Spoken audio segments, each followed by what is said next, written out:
Hello प्यारे बच्चों, नमस्ते। मैं आपको आज हिंदी व्याकरण 6th क्लास की बुक पढ़ा रही हूँ। भाषा, बोली, लिपि और व्याकरण यानी लैंग्वेज, डायलेक्ट, स्क्रिप्ट यानी लिपि, बोली होगी डायलेक्ट और ग्रामर यानी व्याकरण। लैंग्वेज आप सब समझते ही हैं। भाषा के एवं उसके रूप इस लेसन में जानेंगे हम। भाषा का महत्व, बोली एवं उपभाषा, उपभाषा परिवार, लिपि व व्याकरण से परिचय, मातृभाषा, राजभाषा, राष्ट्रभाषा एवं संपर्क भाषा के रूप में हिंदी की भाषा को जानेंगे।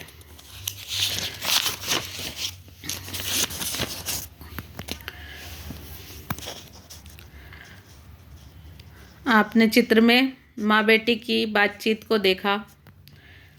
सार्थक व स्पष्ट शब्दों के द्वारा कारण ही हम एक दूसरे की बात को आसानी से समझ सकते हैं।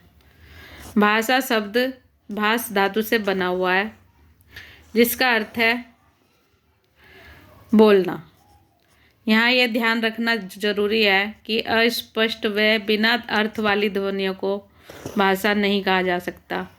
अपने विचारों को दूसरों तक पहुँचाने के लिए, दूसरों के विचारों को समझने के लिए स्पष्ट सार्थक शब्दों का प्रयोग किया जाता है और इसे भाषा माना जाता है। इस प्रकार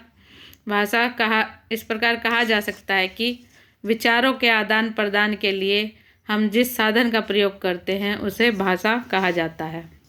किसे भाषा कहें, किसे नहीं कहें। चिड़ियाओं का चहचहाना, गाय का रंभाना, कुत्ते का भौंकना, तोते द्वारा कुछ शब्दों का बोला जाना, हाथ के इशारों से किसी को कुछ कहने की कोशिश करना आदि भाषा नहीं हो सकती, क्योंकि इनके द्वारा भावों और विचारों को पूरी तरह से प्रकट नहीं किया जा सकता। जबकि आपस में बातचीत करना, पत्र भेजना, ईमेल करना, भाषण देना, कविता सुनाना, मन के भाव को पूरी तरह प्रकट होने से हम इन सबको भाषा कहलाएंगे। समर्थ भाषा के रूपों को समझें।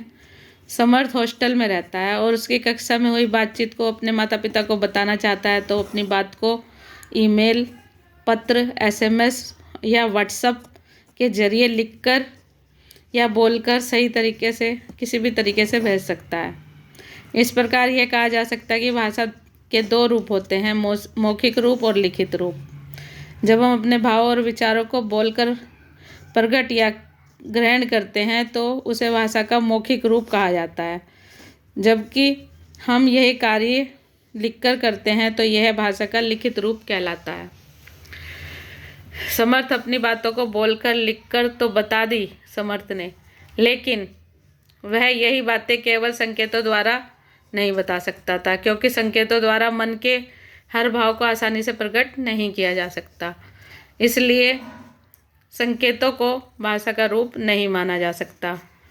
भाषा के मौखिक रूप के उदाहरण: वार्तालाप, भाषण, वॉइस एसएमएस, रेडियो या टीवी पर प्रसारित कार्यक्रम, नाटक, कविता पाठ आदि। भाषा के लिखित रूप के उदाहरण हैं पत्र, समाचार पत्र, कहानी, ईमेल, टेक्स्ट, एसएमएस, व्हाट्सएप पर लिखित संदेश आदि। भाषा का मौखिक रूप सबसे प्राचीन है और यह रूप बहुत सहज होता है। इसे बच्चा अपने माता पिता, परिवार व अन्य सदस्यों के व समाज से खेल खेल में ही सीख जाता है, जबकि लिखित रूप का अभ्यास करना पड़ता है और इसे सीखना पड़ता है। लिखित रूप का ज्ञान, विज्ञान और साहित्य आदि को एक पीढ़ी से दूसरी पीढ़ी तक पहुंचाने का कार्य लिखित रूप ही भाषा का करता है। अब हम जानेंगे मातृभाषा, राष्ट्रभाषा, राजभाषा व संपर्क भाषा में क्या अंतर है। मातृभाषा: जो भाषा बच्चा अपने माता पिता और परिवार से सीखता है उसको मातृभाषा कहा जाता है। जैसे मान लीजिए आपका जन्म बंगाली परिवार में हुआ है तो मातृभाषा आपकी बंगला होगी। अगर आपका गुजराती परिवार में जन्म हुआ तो आपकी मातृभाषा गुजराती होगी। इसी प्रकार राजभाषा है। संविधान द्वारा सरकारी कामकाज में प्रयोग करने के लिए स्वीकृत भाषा को राजभाषा कहा जाता है। हिंदी भारत की राजभाषा है। इसे 14 सितंबर सन 1949 को अनुच्छेद 343 के अंतर्गत भारत संघ की राजभाषा बनाया गया। चूँकि भारत बहुभाषी देश है, भारत में बहुत सारी भाषाएं बोली जाती है, इसे देखते हुए यहाँ की सुविधा के अनुसार राज्यों को अंग्रेजी तथा अन्य मातृभाषाओं में काम करने की अनुमति भी दी गई है। अब राष्ट्रभाषा को समझते हैं। देश के अधिकतर निवासियों द्वारा बोली जाने वाली भाषा राष्ट्रभाषा कहलाती है। राष्ट्रभाषा देश की संस्कृति और जन भावनाओं से गहराई तक जुड़ी होती है। लगभग 47% यानी 70 करोड़ भारतीयों द्वारा हिंदी बोली जाती है।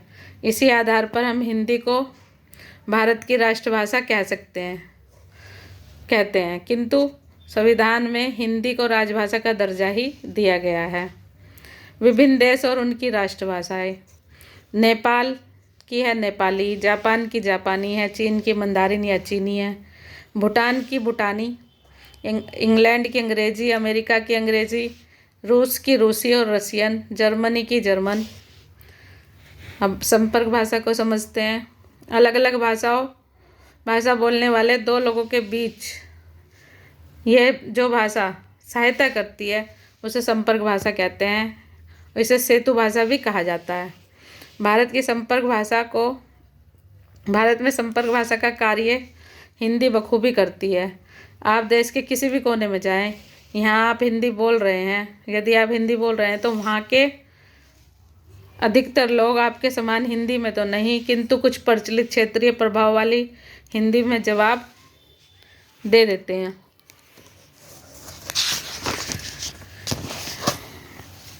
हिंदी भाषा अपनी सरलता और सरसता के लिए जानी जाती है। इसी गुण के कारण यह संपर्क भाषा का कार्य करती है। 14 सितंबर 1949 को भारतीय संविधान में इसे राजभाषा घोषित किया गया। तब से हर साल 14 सितंबर को हिंदी दिवस मनाया जाता है। आज बोलने वाले लोगों की संख्या के आधार पर संसार में इसका दूसरा स्थान है हिंदी का। इससे पहले स्थान पर केवल चीन की मंदारिन भाषा ही आती थी। आज ये भाषा अनेक देशों में पढ़ाई जाती है। हमारी हिंदी भाषा विश्व में तेज़ी से अपनी पहचान बनाई है हिंदी ने। हिंदी के लिए यह गर्व की बात है कि हर साल 10 जनवरी को विश्व हिंदी दिवस के रूप में मनाया जाता है। अब बोली और उपभाषा को समझते हैं। बोली क्या है? भाषा का क्षेत्र बहुत बड़ा होता है, जबकि छोटे छोटे क्षेत्रों में एक ही भाषा के बहुत से रूप दिखाई देते हैं। इन भाषा रूपों को बोली कहते हैं। सरल रूप में कहें तो भाषा का क्षेत्रीय रूप बोली कहलाता है। सामान्य रूप से बोले जाने वाली भाषा मौखिक रूप से जुड़ी होती है। इसमें साहित्य रचना नहीं होती, किंतु जब कोई बोली थोड़ी विकसित हो जाती है, उसमें साहित्य रचा जाने लगता है, तो बोली ही उपभाषा बन जाती है। जैसे ब्रज, अवधी, मैथिली, गढ़वाली, भोजपुरी आदि में साहित्य रचना के कारण उपभाषाएं बन गई है। अवधी में तो हमारा रामचरितमानस भी है, और ब्रज में हमारे सूरदास की कितनी उनकी साहित्य लहरी वगैरह, और अवधी में तुलसीदास की बहुत सारी चीज़ें हैं। जैसे रामचरितमानस तो है ही, विनय पत्रिका वगैरह, कवितावली वगैरह सब इन्हीं में साहित्य इनका रचा गया है। उपभाषाओं में बोली से जो उपभाषाएं बन चुकी हैं। हिंदी को 5 उपभाषाओं में वर्गों में बांटा गया है। राजस्थानी हिंदी, पश्चिमी हिंदी, पूर्वी हिंदी और बिहारी हिंदी तथा पहाड़ी हिंदी। इनके बारे में आप अगली कक्षाओं में पढ़ेंगे। लिपि के बारे में जानते हैं। भाषा के आधार पर लिपि का अर्थ है लिखने की व्यवस्था। भाषा की मौखिक ध्वनियों को लिखित रूप देने के लिए जो चिन्ह प्रयोग किए जाते हैं उन्हें लिपि कहते हैं। इस प्रकार किसी भी भाषा को लिखने के लिए कुछ विशेष चिन्हों का प्रयोग किया जाता है, उनकी व्यवस्था को हम लिपि कहते हैं। जैसे यहाँ पर दी गई है। आइए कुछ भाषाओं की लिपियों से हम परिचय करें। हिंदी, संस्कृत, नेपाली और मराठी की एक ही लिपि है देवनागरी। अंग्रेजी, जर्मन, फ्रेंच की रोमन है। मंदारिन की है चीनी, तेलुगु की है तेलुगु, सिंहली की है श्रीलंका की भाषा है सिहिला। उर्दू और अरबी की फारसी लिपि होती है। पंजाबी की गुरमुखी होती है। मलयालम की मलयालम और केरली। जापान की हिरागना और कांजी। मैथिली की है तिरहुता या देवनागरी। विशेष: उर्दू की फारसी लिपि दाईं से बाईं की ओर लिखी जाती है तथा चीनी लिपि लिपि पर आधारित है, इसलिए इसे चित्रलिपि भी कहा जाता है। आइए अब हम एक ही वाक्य को अलग अलग लिपियों में देखें और हमने गूगल ट्रांसलेटर की सहायता से नीचे लिखे वाक्यों को अलग अलग भाषाओं में अनुवाद किया है। जैसे हमें बड़ों का आदर करना चाहिए, हिंदी देवनागरी लिपि है। फिर ये उर्दू में लिखा गया है, इसी को फारसी में। We should respect our elders, ये अंग्रेजी में है, रोमन में। और ये हमारी बंगला भाषा की लिपि है। ये पंजाबी गुरमुखी की है और ये हमारी मराठी की है, देवनागरी में लिखा जाता है मराठी भी। ये मराठी, पंजाबी गुरमुखी, बंगाली रोमन, अंग्रेज़ी, उर्दू, फारसी, हिंदी देवनागरी में। अब हम व्याकरण को समझते हैं। व्याकरण क्या है?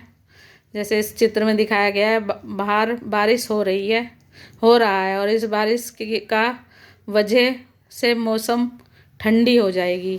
तो ये व्याकरण की अशुद्धियाँ हैं इसमें। बाहर बारिश हो रही है और इस बारिश की वजह से मौसम ठंडा हो जाएगा। ये व्याकरण का शुद्ध रूप है और ये व्याकरण का अशुद्ध रूप है।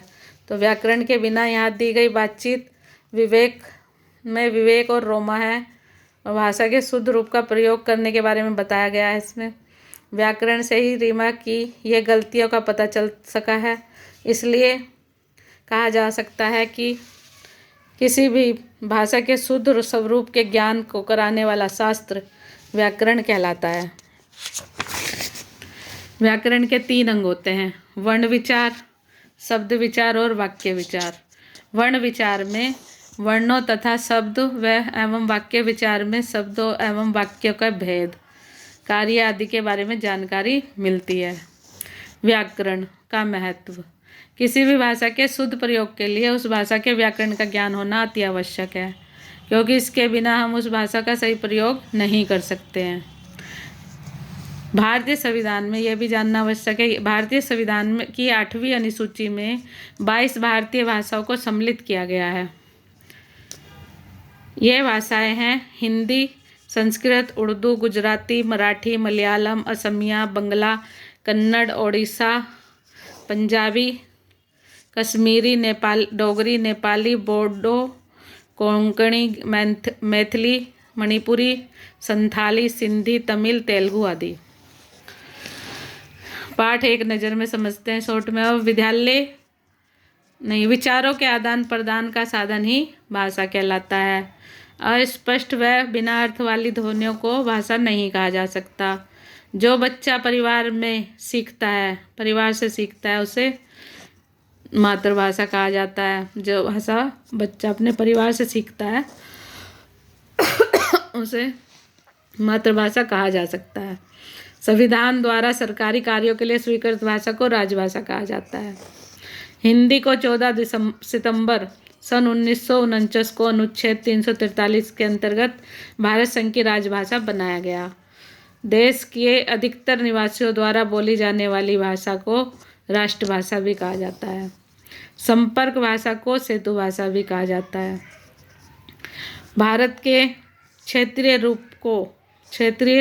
भाषा के क्षेत्रीय रूप को बोली कहा जाता है। भाषा के मौखिक ध्वनियों को लिखित रूप देने के लिए जो चिन्ह प्रयोग किए जाते हैं उन्हें लिपि चिन्ह कहा जाता है। किसी भी भाषा के शुद्ध स्वरूप का ज्ञान कराने वाले शास्त्र को व्याकरण कहा जाता है। हर वर्ष 10 जनवरी को विश्व हिंदी दिवस तथा 14 सितंबर को भारत में हिंदी दिवस मनाया जाता है। ये भारतीय संविधान की 8वीं अनुसूची में 22 भारतीय भाषाओं को इसमें सम्मिलित किया गया है। धन्यवाद।